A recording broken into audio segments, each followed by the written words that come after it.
Okay, this is Mike Benoit, Tyranny Busters. And what we're doing with Tyranny Busters is we're busting tyranny upon the mind of man, and that's mind control.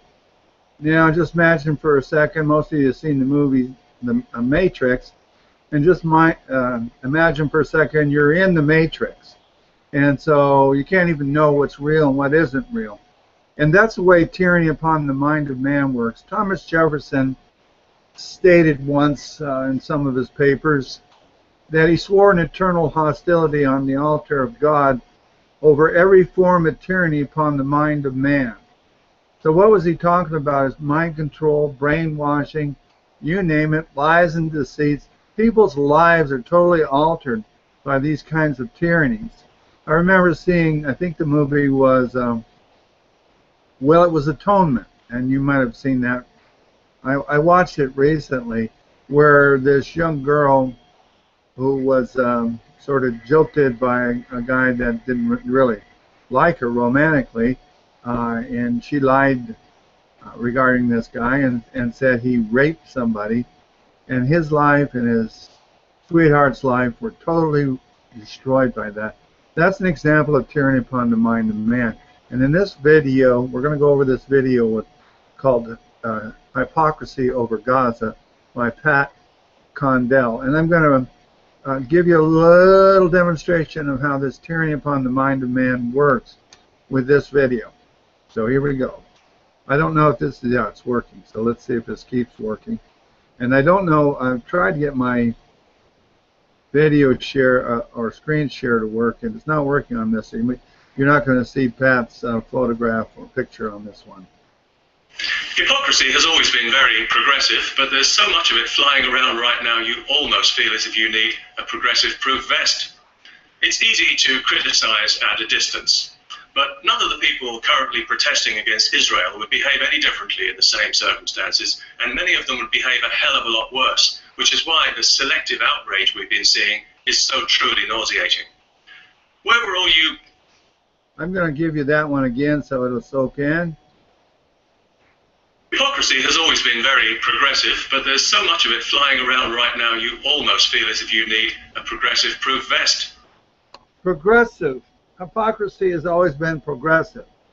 Well, that's a new one on me, because you'll find some hypocrisy in Pat's video here, but you know, I'm not a progressive, and I don't know how he's using the term progressive, but I assume he's using it the way I think it, what I think it means, and that's a socialist.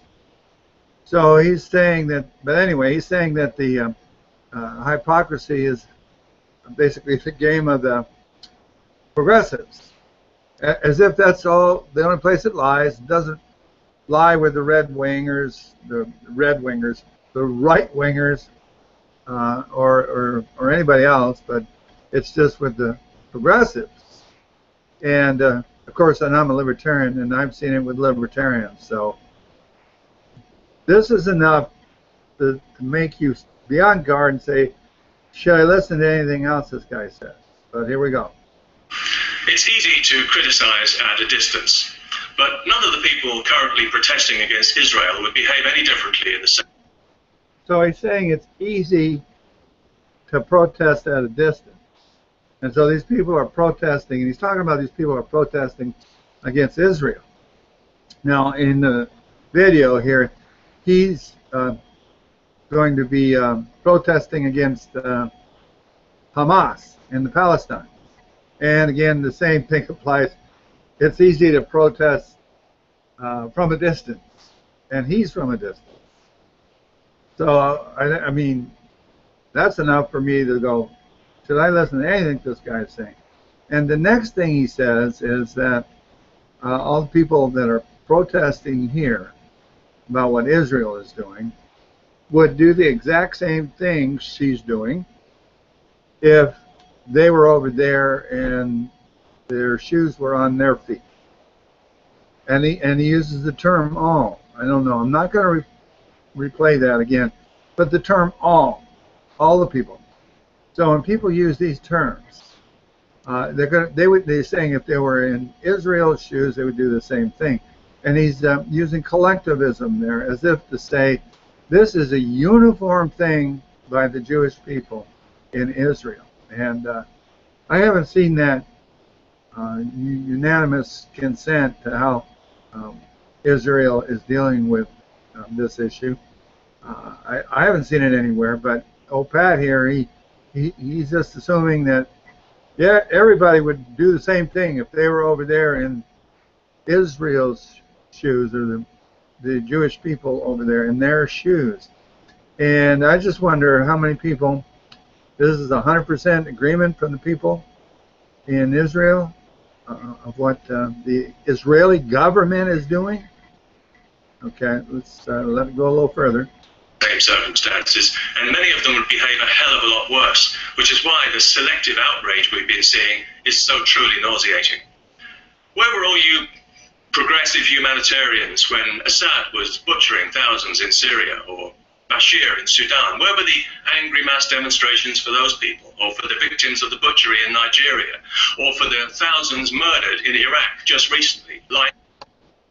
Okay, now, I don't know about you or the rest of the folks out there, but I know about a lot of folks that are consistent with this human butchery, no matter who's doing it. And we come out and protest against it. The innocents in the Israeli sector, I protest against that. Protest against the innocent people in Palestine. But then he drifts off to like that, you know, people are not protesting about these poor people that are getting murdered in Iraq. And, you know, they're inconsistent. I wish you could see this guy's face right now.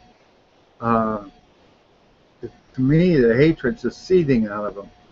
But this is what's happening in Iraq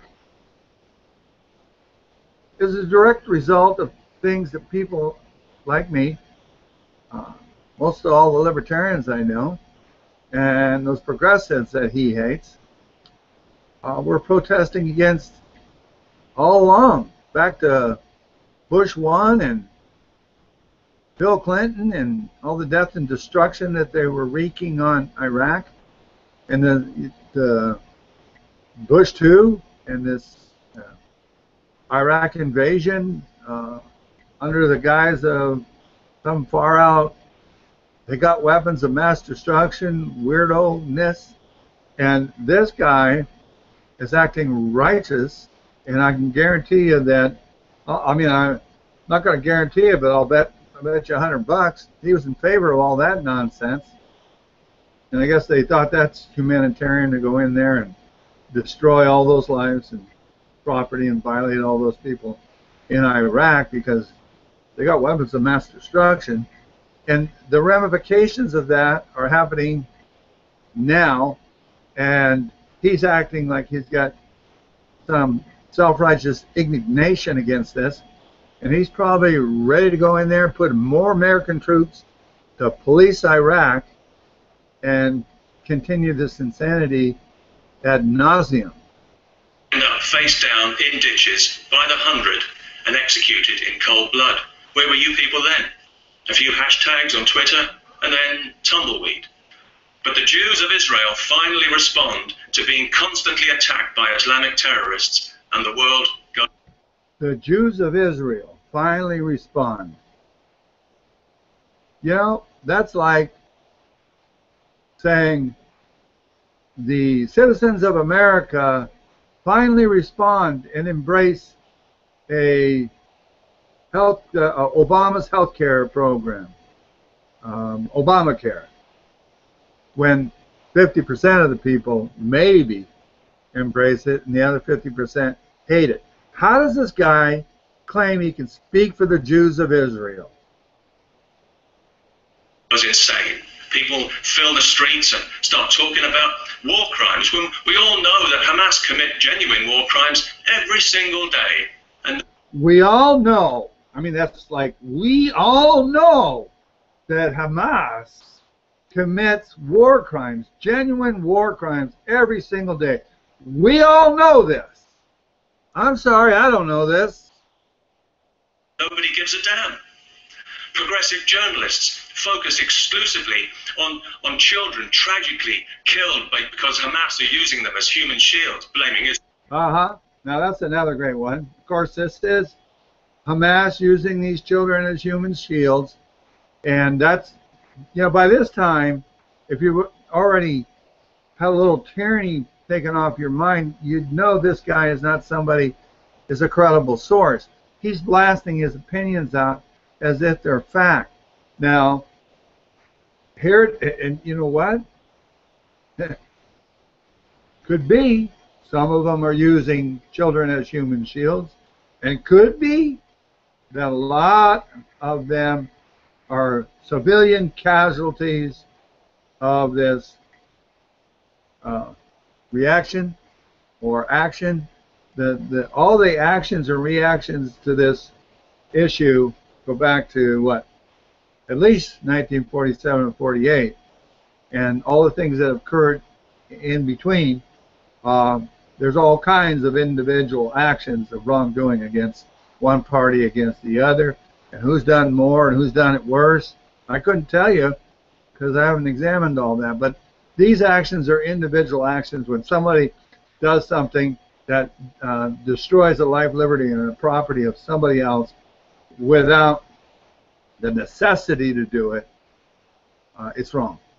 And I lost my track there a little bit, but this is like saying there's Indians that are throwing spears into the settlement, and they're trying to kill us, so we need to go out there and burn their village to the ground, and it's the fault of the Indian warriors for throwing the spears in that we kill the women and children. And because, you know, they're just using them as shields because they're in the village. Right, of course, but if these fearless truth seekers were really concerned about the children of Gaza, they would also tell us that Hamas's terror tunnels were built using child labor, and that... Okay, Hamas's terror tunnels were built using child labor, and they're called terror tunnels. I don't know, maybe some of them are used as, you know, their way to fight back, and some of them are used to get food and supplies in that are embargoed, but that's all another part of the story. And not to say who's the good guy and bad guy here, but this credibility of this guy and what he's saying, and these children that were killed, building these terror tunnels. He calls them terror tunnels. That's just like calling something the Patriot Act or the Affordable Care Act or something nice that people think it's a good thing, Social Security or Social Insecurity Act. But anyway, the 200 kids that he says were killed, like, you know, maybe there's some documentation here. Child labor, he calls it. I mean, you know, maybe they were 16 years old, 17 years old, and he's calling them child labor. And is it, you know, what's the period of time? Where did he get this 200 number? And it was 200 kids. How many other people were killed on these tunnels? And are the total number of people, if it's 200 kids, how many adults? Man, thousands and thousands. And so the necessity for these people to have these tunnels or not have these tunnels is another story.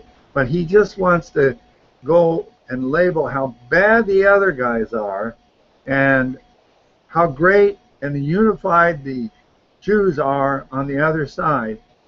And we need to be leery of anybody that's doing that kind of nonsense, no matter what side. More than leery. We shouldn't listen to them. Hundreds died. Progressives love to tell us that Palestine must be free when they know full well that the thugs of Hamas are not fighting for freedom. Oh, yeah, they know full well the thugs of Hamas are not fighting for freedom. They know what's in their heart. All those progressives out there, they know that full well. You guys should know that. You all know that. Not should know that. He's saying they all know it. You all progressives know it. And, of course, that means all the conservatives must know it, too. Hamas isn't fighting for freedom. Heck no. They're fighting against it. They're fighting against freedom. Anyone in Gaza who dares to protest against the destruction that Hamas is bringing down on their heads is executed, as more than 30 people have already been during this conflict. That's how free they are. Oh, yeah, everybody that protests against what Hamas is doing is executed. How does he know that? Says more than 30. But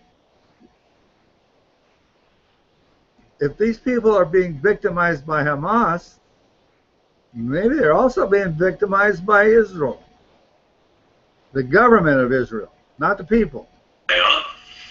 The only part of the Middle East where anyone is free is Israel, the only civilized country in the region where Jews... The only part of the Middle East where anybody is free is Israel.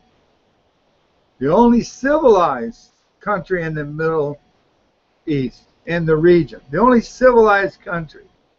That's great rhetoric. Great rhetoric. Yeah, well, maybe the citizens of Israel have more freedom than they do in Iran and maybe in Saudi Arabia or some of these other places. Maybe they have more freedom there. I don't know. But the only civilized country? Okay. So those are all savages. Burn them to the ground. Jews and Arabs are free to go about their business and to worship any way they choose. Both can and do serve in the army, in parliament, and in the Supreme Court, because Israel is a free country with equal rights for everyone. The rest of the region is dominated by Arab... You know, the guy has already discredited himself in my eyes. So I would have to look at other sources to see if there is that kind of equality that he's talking about. I wouldn't take it from him. Muslim culture, a deeply negative, racist and misogynistic culture that's anything but free. Whatever glorious history it might once have had is long gone, and now it's nothing but a self-pitying burden on humanity and a bloody nuisance to the civilized world. Did he just say, did he just condemn all 1.6 billion Muslims? Let me see. It might once have had is long Arab Muslim culture, a deeply negative, racist and misogynistic culture that's anything but free. Whatever glorious history... All right, he qualified by saying the Arab Muslim culture. Well, I know a lot of Arab Muslims. I don't know a lot. I've met a few hundred. And they're in America, of course. And I agree that these little regimes over there are worse than it is in America as far as having some semblance of rights. But he's kind of, you should see his face. Look at his video and pause his face. It might once have had is long gone, and now it's nothing but a self-pitying burden on humanity and a bloody nuisance to the civilized world.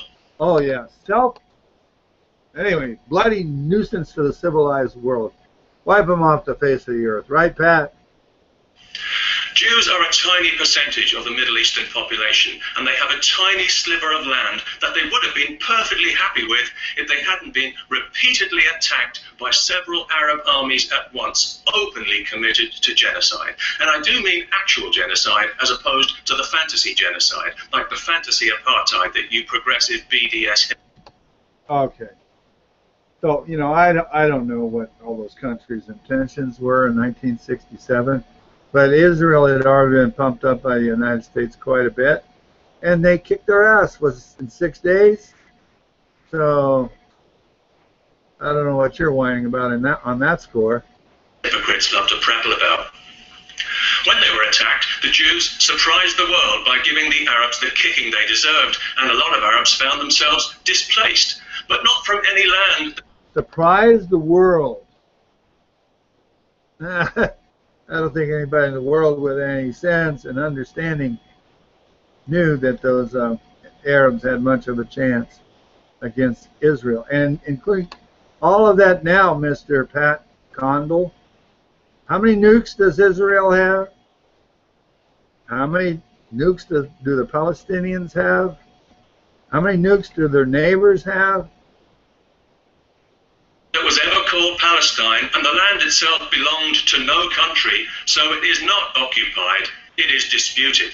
Furthermore, most of the Arabs who left the West Bank were not driven from their homes at all. They left of their own accord when they were promised by the invading Arab armies that they could return safely when all their Jewish neighbors had been killed.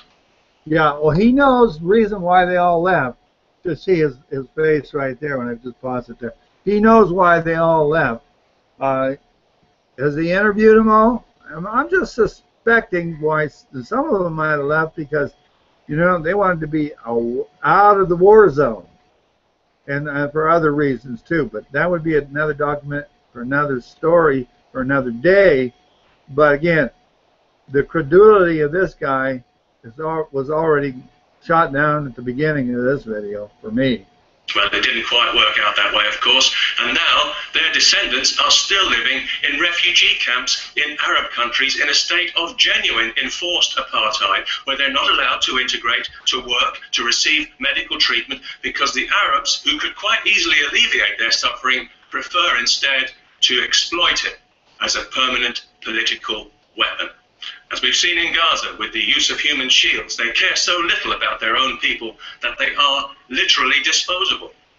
Who's the they? See, these collectivists, who's the they that care so little about their own people?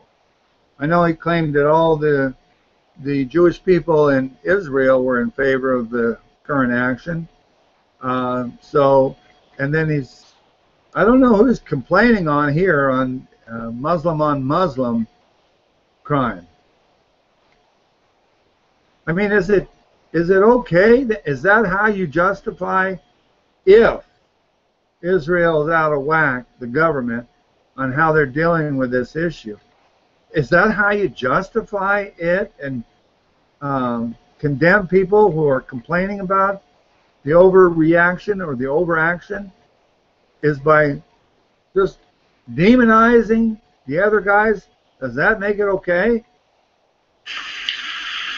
On the other hand, what we never hear about are the hundreds of thousands of Jews who were forcibly expelled from Arab countries because they were quickly assimilated by Israel, a civilized country, which is why they are not still living in refugee camps. They were expelled from these Arab countries and quickly assimilated by Israel? Or did they want to go to Israel like a lot of the Jews from Europe? Why don't you do a video on that that's factual, Pat, so we can learn about that? Okay? But what about their land that was stolen? And what about their right of return? But let's say that Israel forgets all about this and forgets about the constant genocidal attacks from the past and the constant bloodthirsty Jew... Constant genocidal attacks from the past. Okay. Thank you. You give this guy credulity? Hating rhetoric of the present, you know, for the sake of peace and all, and agrees to go back to the 1967 borders, which, by the way, are now physically impossible to defend against modern weaponry. Oh, yeah. Israel can't defend those 67 borders? Impossible? Okay. How do they prevent the Arabs from attacking them yet again? Any suggestions? Yeah. They got like 10 times the firepower. They got nuclear weapons. And you can't prevent someone from attacking you. If there's a will, they're going to try to attack you. That's when you fight back. No one's arguing about that. Take them at their word when they say they won't. Well, that would be very progressive, suicidally so, in fact, and everyone knows it. Yet it seems to me that this is precisely what so many progressive people actually want to see. They want to see the Jews of Israel agree to a position where it's impossible to defend themselves. Oh, yeah, that's what these progressive people that are against this overreaction, or they think it's an overreaction from Israel, they want Israel in a position they can't defend themselves. Why don't you just call them anti-Semites? God. And trust the Arabs to let them live in peace. Anyone who seriously believes that that is a realistic scenario is so deluded they should be on medication. Arab Muslims have never let anyone live in peace, and they're not about to start with Jews, as they... Arab Muslims have never let anyone live in peace. Oh man, I mean, there are probably plenty like this guy. Look at this guy's mug. Watch this video and stop this mug and watch it. And the looks on this guy. The Arab Muslims never want to let anybody live in peace. Well, the United States have been real good about letting the Arab Muslims live in peace. Have repeatedly made clear to anyone who will listen, which doesn't appear to include anyone in the resolutely biased Western media who carefully misinform the progressive consent. Resolutely biased Western media. Of course, you're not biased. Here's a man that has not a biased bone in his body. Is to keep it ignorant and rabidly anti-Israel. Consequently, progressive opinion will never be happy until Israel surrenders and allows its people to be murdered for peace. Oh, there you go. There's the neocons. They want to battle. Here's a neocon in chief. He wants to battle all the people on the left and keep us divided that way, and say that these people all want Israel's destruction. Weird, because I think as a group, Jewish people support the Democrat Party more than the Republicans. I'm not sure about that.